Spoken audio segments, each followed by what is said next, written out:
Hello bachcho, let's see this question. The question says if a is lie between 2 to 3, then the value of cos inverse of cos of greatest integer of a plus cosec inverse of cosec of greatest integer of a plus cot inverse of cot of greatest integer of a, where this symbol denotes the greatest integer less than equal to x, is equal to. We have four options. A option is 2 minus pi, B is 2 plus pi, C is pi and D is 6.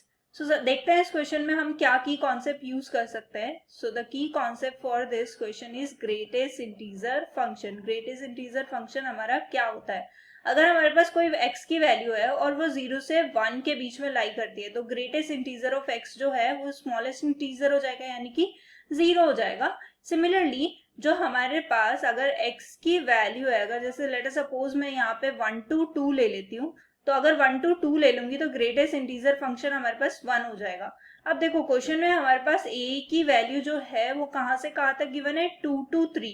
तो अगर मैं इसका greatest integer function निकालती हूँ तो वो क्या हो जाएगा, 2. तो अब instead of greatest integer of a अगर मैं सब जगह 2 लिख दूँ तो सेम बात है, क्योंकि जो हमारा की कॉन्सेप्ट है उसके अकॉर्डिंग यहाँ पे ग्रेटेस्ट इंटीजर a की वैल्यू जो है वो 2 होनी चाहिए.